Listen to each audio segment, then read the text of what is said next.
উন্নয়নের সুফল সবার কাছে পৌঁছানোর দর্শন নিয়ে আসছে নতুন বাজেট। থাকবে না অযথা ব্যয়ের ফিরিস্তি, ভর্তুকি লাগাম টানার পরামর্শ অর্থনীতিবিদদের। পদ্মা সেতু চালুর ৩ বছর পার হলেও এখনও সারচার্জ দিচ্ছেন মোবাইল ফোনের গ্রাহকরা। ৯ বছরে সরকার রাজস্ব পেয়েছে ২,০০০ কোটি টাকা। বাজেটে তুলে নেয়ার আহ্বান অপারেটরদের। ন্যূনতম কমিশন ৭% করা সহ ১০ দাবিতে পেট্রোল পাম্প ও ট্যাঙ্ক লরি মালিক সমিতির আধা বেলা ধর্মঘট চলছে। ভোর থেকে বিক্রি বন্ধ, চরম ভোগান্তিতে চালক ও যাত্রীরা। জেলায় জেলায় খামারগুলোতে চলছে কোরবানি পশুর পরিচর্যা। হাট জমে না উঠলেও অনলাইনে শুরু হয়েছে বেচাকেনা। অবৈধভাবে গরু আনা ঠেকাতে সীমান্তে নজরদারি। এবং ভারতের উত্তর পূর্বাঞ্চলে ১.৫ লাখ কোটি রুপি বিনিয়োগ পরিকল্পনা আদানি আম্বানির। প্রাধান্য পাবে নবায়নযোগ্য জ্বালানি খাত, ব্যাপক কর্মসংস্থান সৃষ্টির আশা।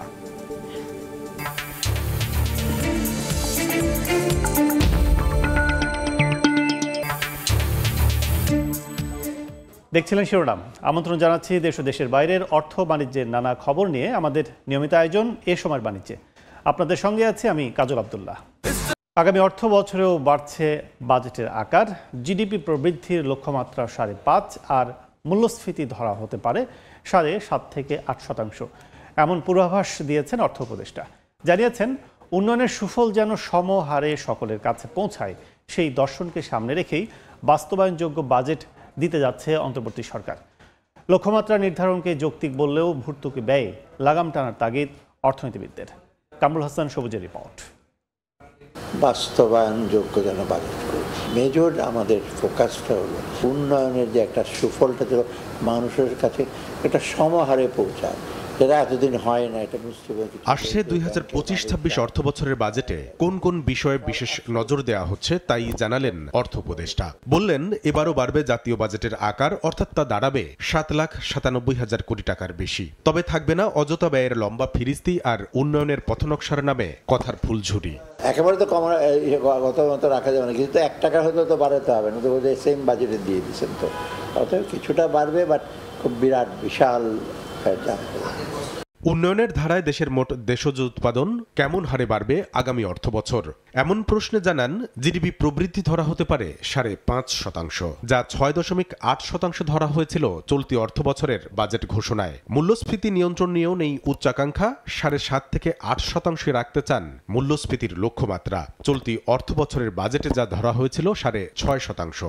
ইনফ্লেশনটা আমরা বলছি যে ম্যাক্সিমাম ৭.৫ থেকে ৮ আর কি। আর গ্রোথ তো আমি বলছি এই বছরগুলো তো ৫-এর বেশি হবেই না, আর আগামীবার 5.5 মতো আমরা চেষ্টা করি। ঋণের চাপ মোকাবিলায় এবার বাজেট ঘাটতি রাখা হবে ৪%-এর কাছাকাছি। ৫ রাখলে ভালো হয় বলতে, আমরা তো 4-এর বেশি সেট করবো না। জিডিপি প্রবৃদ্ধির লক্ষ্যমাত্রাকে বাস্তব ভিত্তিক বললেও মূল্যস্ফীতি নিয়ন্ত্রণকে বড় চ্যালেঞ্জ হিসেবে দেখছেন অর্থনীতিবিদরা। ভর্তুকিতে লাগাম টানা আর এখনো কোন কোন খাতে উচ্চ ব্যয়ের প্রয়োজন হচ্ছে তা সামনে আনারও তাগিদ দিচ্ছেন তারা। আগামী অর্থ বছরের জন্য ৫.৫% প্রবৃদ্ধি এবং ৭.৫ থেকে ৮%-এর মধ্যে মূল্যস্ফীতি ধরে রাখা, সেগুলো আমাদের কাছে মনে হয় যে এক ধরনের যৌক্তিক। একই সাথে ভর্তুকি কিভাবে সমন্বয় করছেন সেই বিষয়গুলো দেখবার বিষয় রয়েছে। কোন কোন খাতে সরকারের এখনো উচ্চ ব্যয় দরকার হচ্ছে এবং সেটা কি কারণে, সেটাও এক্ষেত্রে গুরুত্বপূর্ণ। আগামী ২ জুন বিকেল ৩টায় বিটিভিতে বাজেটের আদ্যোপান্ত তুলে ধরবেন অর্থ উপদেষ্টা। কামরুল হাসান সবুজ, সময় সংবাদ, ঢাকা। পদ্মা সেতু চালুর ৩ বছর পার হলেও এখনও সারচার্জ দিচ্ছেন মোবাইল ফোনের গ্রাহকরা। প্রতি ১০০ টাকা রিচার্জে নেওয়া হয় ১ টাকা। ২০১৬ সালে চালু হয়ে এখন পর্যন্ত এই সারচার্জ বাবদ ৯ বছরে সরকার ২,০০০ কোটি টাকা রাজস্ব পেয়েছে। আসছে বাজেটে এটি তুলে নেওয়ার আহ্বান মোবাইল অপারেটরদের। পাশাপাশি সিম করও প্রত্যাহার চান তারা। শুভ খানের রিপোর্ট। রাজধানী ঢাকার সঙ্গে দক্ষিণ পশ্চিমাঞ্চলের সরাসরি যোগাযোগের দ্বার উন্মোচন করেছে পদ্মা সেতু। ৬.১৫ কিলোমিটার দীর্ঘ এই সেতু নির্মাণ প্রকল্প থেকে বিশ্বব্যাংক তহবিল প্রত্যাহার করলে নিজস্ব অর্থায়নের সিদ্ধান্ত নেওয়া হয়। সেতু নির্মাণে তহবিল সংগ্রহে মোবাইল সেবায় 1% সারচার্জ বসানো হয় 2016 সালের মার্চ থেকে। পদ্মা সেতুর জন্য 1% সারচার্জ আরোপ করে। মোবাইল অপারেটর সূত্র বলছে এ পর্যন্ত 9 বছরে সর্বমোট প্রায় 2,53,000 কোটি টাকা রাজস্ব দিয়েছে তারা, যেখানে 1% হারে সারচার্জের পরিমাণ 2,500 কোটি টাকা। 1% হচ্ছে এই সারচার্জটা, যেটা আমরা কালেক্ট করছি পদ্মা সেতুর জন্য শুরু হয়েছিল, এখনো সেটা কন্টিনিউ হচ্ছে। বর্তমানে মোবাইল গ্রাহকদের কাছ থেকে সম্পূরক শুল্ক, ভ্যাট ও সারচার্জ মিলে সরাসরি 39% কর নিচ্ছে সরকার। সিম কর আছে আরো 300 টাকা। করের বোঝায় কমছে না ভয়েস কল কিংবা ইন্টারনেট খরচ। বাসার একটা ব্রডব্যান্ড কানেকশনের জন্য যে টাকা দিতে হয়, আমাকে এক সপ্তাহ ইন্টারনেট কিনতে ওই টাকাটা দিতে হয়। সরকারের কাছে দাবি জানানো হচ্ছে যে নেটের দামটা কমানোর জন্য। এর আগে যমুনা সেতু নির্মাণ তহবিলের জন্য বাস, ট্রেন ও সিনেমার টিকিটে সারচার্জ আরোপ করা হয়েছিল। প্রকল্প বাস্তবায়ন শেষে যা তুলে নেওয়া হয়, তাই চলমান সারচার্জ তুলে দেয়া এবং টেলিকম খাতের কর কমানোর আহ্বান মোবাইল অপারেটরদের। 100 টাকায় আমি 54 টাকার সঙ্গে সঙ্গে আমার ট্যাক্স হিসাবে গভর্নমেন্টকে দিয়ে দিতে হচ্ছে। এই সেক্টরটাতে যদি ট্যাক্স সারচার্জ যদি একটু কনসিডার করতে পারে। কনস্ট্রাকশন যেহেতু কমপ্লিটেড, এটাকে যদি এখন সরিয়ে নেওয়া যায়, definitely this will be having a positive impact to the industry. তবে কর হার কমার কোনো আভাস মেলেনি প্রধান উপদেষ্টার বিশেষ সহকারীর কথায়। মোবাইল ব্যবহারের ক্ষেত্রে সারচার্জের বিষয়ে কোনো বাজেটে কোনো আসবে কিনা, ইন্টারনেট ব্যবহারের কোনো ভর্তুকি দেওয়া হবে না। বর্তমানে 18.5 কোটির বেশি গ্রাহককে সেবা দিচ্ছে দেশের 4 মোবাইল অপারেটর। শুভ খান, সময় সংবাদ, ঢাকা। দর্শক, সারচার্জ তুলে নেয়া ও বাজেটে কর প্রসঙ্গে আলোচনার জন্য আমাদের সঙ্গে ভার্চুয়ালি যুক্ত আছেন টেলিকম খাত বিশেষ বিশ্লেষক মোহাম্মদ জাহিদুল ইসলাম। এ সময় বাণিজ্যে আপনাকে স্বাগত জানাচ্ছি। আমরা একটু শুরুতে জানতে চাই যে বিষয়টি হচ্ছে যে পদ্মা সেতু উদ্বোধন হয়েছে 3 বছর, তবে এই যে নীরব সহনীয় পর্যায়ে সরকারের একটা আয়ের যে উৎস তৈরি করা ছিল, সেটা অনেকে বলছেন যে নীরব পদ্ধতিতে এটি ভালো একটি উদ্যোগ ছিল, কিন্তু সেটি 3 বছর পরও, পদ্মা সেতু চালু 3 বছর পরও এখনও সেটি কন্টিনিউ আছে। এটি আসলে বন্ধ করা যৌক্তিকতা, কি অবস্থা, কি মনে করেন? আমি মনে করি শুধু মোবাইল ফোন ব্যবহারের উপর এই যে 1%-এর যে একটা সারচার্জ আছে, শুধু এটি নয়, মোবাইল ফোন ব্যবহারের উপরে ওভারঅল যে ট্যাক্স স্ট্রাকচার আছে সেটি নিয়েই আসলে রিভিউ করা দরকার। এখন পরিস্থিতি এমন দাঁড়িয়েছে যে 100 টাকা মোবাইল রিচার্জ যদি করেন একজন গ্রাহক, তাহলে তিনি সর্বোচ্চ 71 টাকা 94 পয়সার সেবা ব্যবহার করতে পারেন। আমার মনে হয় পুরোটা নিয়েই রিভিউ করা দরকার। স্পেশালি পদ্মা সেতু তো আরও 3 বছর আগেই চালু হয়ে গেছে, এখন পদ্মা সেতু থেকে যথেষ্ট আয়ও সরকার করছে। সো এটি স্পেসিফিক্যালি এটা বাদ দেওয়া উচিত বলে আমার কাছে মনে হয়, এবং পুরোটা নিয়ে আসলে রিভিউ করা দরকার। আরেকটি বিষয়, মোবাইল সেবায় 39% সরাসরি কর দেয় গ্রাহক। অন্যান্য কর ধরলে সেটি 100 টাকায় 54 টাকার বেশি সরকারি কোষাগারে যায়। এত করের চাপ কেন, কি মনে করেন? এটি কি সরকারের কোনো পলিসি কিংবা অন্য কিছু, কি মনে করছেন? আমার কাছে মনে হয় যে সরকার শুরু থেকেই, মানে এখন নয়, এটা একদম শুরু থেকেই সরকার এই খাতকে নিয়েছে সহজে আয় করার একটা খাত হিসেবে, যে এখান থেকে ট্যাক্স আদায় করতে বা কর আদায় করতে আসলে সরকারকে খুব একটা এফোর্ট দিতে হয় না, শুধু একটা ডিসিশন দিলেই হয়ে যায়। যার কারণে এখন 39% গ্রাহকের ব্যবহারের উপরে ট্যাক্স আছে, এবং মোবাইল ফোন অপারেটরদের অন্য যে কর আছে সব মিলে 54%, যেমনটি আপনি বললেন। আমার মনে হয় সরকার সহজে আয় করতে পারে, কোনো রকম এফোর্ট দিতে হয় না, কোনো এক্সট্রা ম্যান পাওয়ার ডিপ্লয় করতে হয় না, যে কারণে আসলে সরকার বারবার এই জায়গাটায় হাত দেয়। কিন্তু একবারও চিন্তা করেন না পলিসি মেকাররা যে কানেক্টিভিটি মানেই হচ্ছে সম্ভাবনা। মোবাইল ফোন যত বেশি ব্যবহার হবে, যত বেশি কানেক্টিভিটি তৈরি হবে, ততই আমার ইকোনমি বড় হওয়ার সম্ভাবনা তৈরি হবে, ইকোনমির রোল অনেক বেশি হবে, সো উৎপাদন অনেক বেশি সুযোগ তৈরি হবে, যেটা বিশ্বব্যাপী সমস্ত গবেষণায় আমরা দেখি। কিন্তু আমাদের পলিসি মেকাররা কেন জানি এই জায়গাটায় একটু বিমুখ, সহজেই আয় করতে চান তারা। কিন্তু বিষয় হচ্ছে যে মানে সার্বজনীন অর্থাৎ জাতীয় পর্যায়ে যদি আমি পদ্ধতির সহনীয় পর্যায়ে এটি একটি মাধ্যম হিসেবে নিয়ে নেয় সরকার, সেটি আসলে সহনীয় পর্যায়ে রাখার যৌক্তিকতা আছে, সহনীয় পর্যায়ে রাখা যায় কিনা, কতটুকু রাখা যায়? আসলে সহনীয় কথাটা তো একটু ভেগ টার্ম।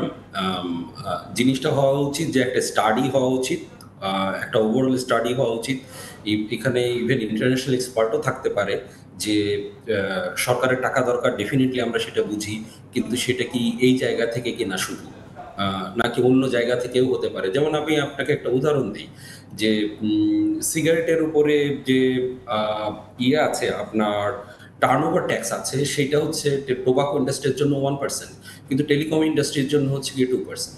তার মানে কি এই যে টোবাকোর ব্যবহার যতটা ক্ষতিকর তার চেয়ে মোবাইল ফোন ব্যবহার বেশি ক্ষতিকর? মানে এই জায়গাগুলো নিয়ে আসলে প্রশ্ন তোলার সুযোগ আছে। শুধু একটা ইন্ডাস্ট্রি না, এটি ওভারঅল পলিসি ডিসিশন। সরকারকে আসলে আমার মনে হয় অত্যন্ত ইতিবাচকভাবে তৈরি করা দরকার।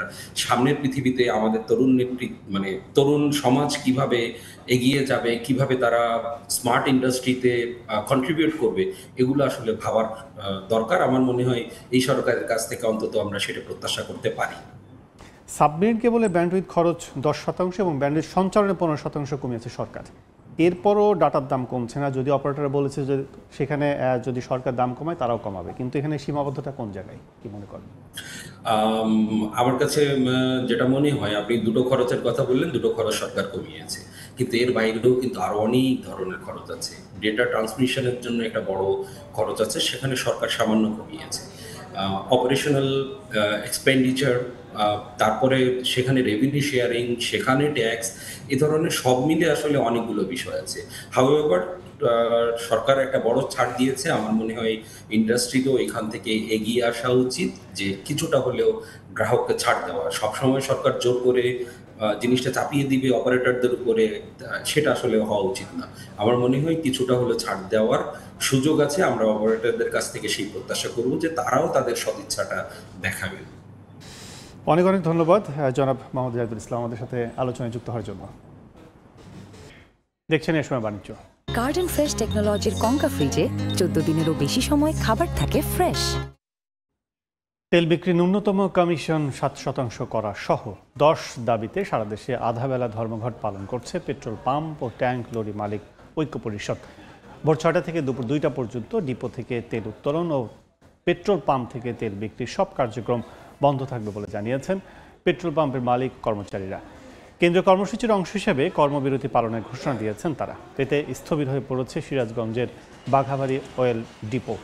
তেল সরবরাহ বন্ধ রয়েছে উত্তরবঙ্গের 16 জেলায়। পেট্রোল পাম্পে তেল বিক্রি বন্ধ থাকায় ভোগান্তিতে পড়েছেন যাত্রী ও চালকরা। পেট্রোল পাম্প ও ট্যাঙ্ক লরি মালিক সমিতির ডাকে চলা আধাবেলা ধর্মঘটের খবর জানাতে এই মুহূর্তে রাজধানীর তেজগাঁওয়ে আছেন সহকর্মী আবু সাইদ নিশান, সরাসরি যাচ্ছে তার কাছে। তেল বিক্রির কমিশন ন্যূনতম 7% করা সহ 10 দফা দাবিতে আধা বেলা ধর্মঘটের ডাক দিয়েছেন পেট্রোল বাংলা মালিক এবং ট্যাঙ্ক লরি ঐক্য পরিষদ। এবং আমরা যেটা দেখতে পাচ্ছি যে আমরা এখন তেজগাঁয়ের সিটি ফিলিং স্টেশনে আছি। এখানে কিন্তু ভোর 6টা থেকে দুপুর 2টা পর্যন্ত তারা এই আধাবেলা ধর্মঘটের ডাকের কথা বলেছেন এবং তারা বলেছেন যে 11 মে তারা সংবাদ সম্মেলনের মাধ্যমে তারা জানিয়েছেন যে তাদের যে 10 দফা দাবি সেটি যদি বাস্তবায়ন করা না হয় তাহলে তারা 25 মে আধাবেলা ধর্মঘট ঘোষণা করেন।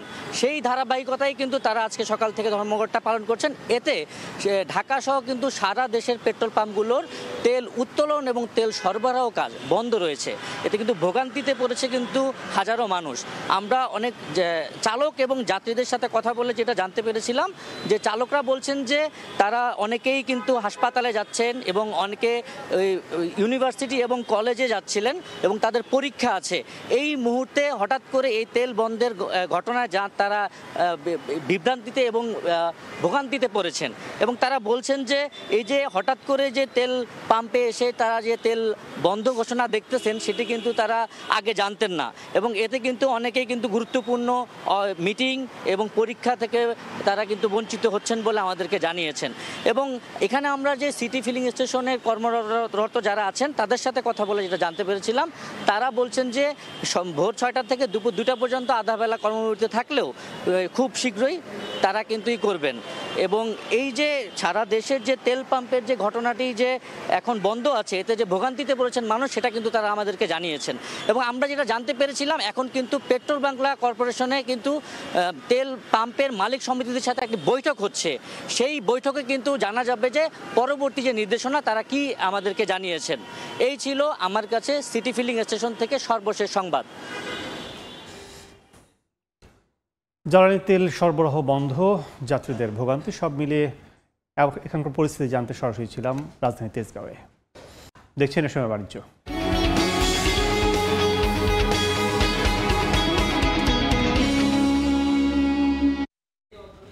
ঈদুল আজহার সামনে রেখে ময়মনসিংহ, সিলেট বিভাগ সহ বিভিন্ন এলাকার খামারগুলোতে চলছে বাড়তি পরিচর্যা। অনলাইন প্ল্যাটফর্মে শুরু হয়ে গেছে পশু বেচাকেনা। এদিকে অবৈধভাবে গরু প্রবেশ ঠেকাতে কড়া নজরদারি বাড়িয়েছে প্রাণী সম্পদ অধিদপ্তর। কেবল একটি গরু, এই পশুটি ভালোবাসা আর আশার প্রতীক হয়ে উঠেছে ময়মনসিংহের চর নীলক্ষিয়ার শামীমা আক্তারের কাছে। 2 বছর ধরে সন্তানের মতো লালন পালন করছেন শাহিওয়াল জাতের এই ষাঁড়টিকে। এখন তার সব অপেক্ষা কোরবানির হাট ঘিরে। বুসি, কুদি, পোলট্রি, চিরা এরকমই কাউন তারা খাওয়াইছি।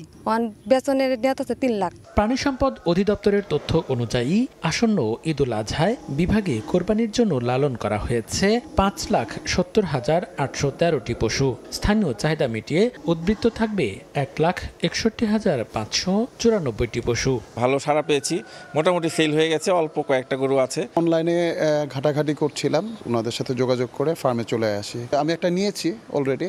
দেশীয় পশুর ন্যায্য মূল্য নিশ্চিতে ভারতীয় সীমান্ত দিয়ে অবৈধভাবে আসা পশু ঠেকাতে কড়া নজরদারির কথা জানিয়েছে প্রাণী সম্পদ অধিদপ্তর। ময়মনসিংহের কোনো বর্ডার এলাকা থেকে অবৈধভাবে কোনো গবাদি পশু যাতে না আসতে পারে সেই জন্য আমাদের সরকারিভাবে সিদ্ধান্ত এবং সেই ভিত্তিতে আমরা কাজ করে যাচ্ছি। এদিকে কোরবানি সামনে রেখে মৌলভীবাজার ও হবিগঞ্জের খামারগুলোতে ব্যস্ততা কোরবানির পশু পরিচর্যার। শেষ সময়ে পশুর বাড়তি যত্ন করছেন প্রান্তিক কৃষক। গরু সুন্দর দেখলেও সবার ভালো লাগবে। আইসি গরু দেখা কেনার লেগে, তো খামারে বড় বড় গরু আছে অনেকগুলা।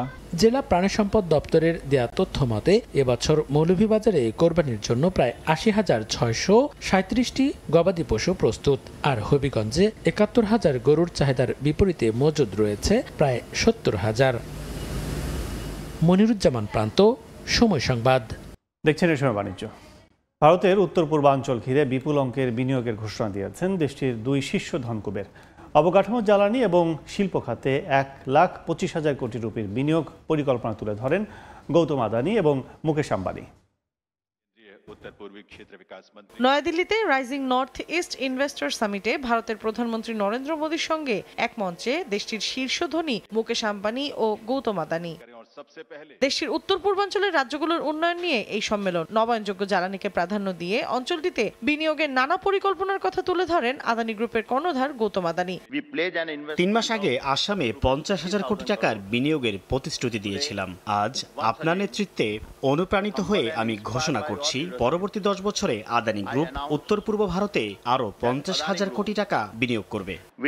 রিলায়েন্স ইন্ডাস্ট্রিজের এমডি মুকেশ আম্বানি বলেন, গত 40 বছরে ভারতের উত্তর পূর্বাঞ্চলের বিভিন্ন খাতে 30,000 কোটি রুপি বিনিয়োগ করেছে তার প্রতিষ্ঠান। আগামী 5 বছরে তা বেড়ে 75,000 কোটি রুপিতে দাঁড়াবে। বায়োগ্যাস প্ল্যান্ট এবং বিভিন্ন ফ্যাক্টরি সহ ভোগ্যপণ্য তৈরির কারখানায় ব্যয় হবে এই অর্থ।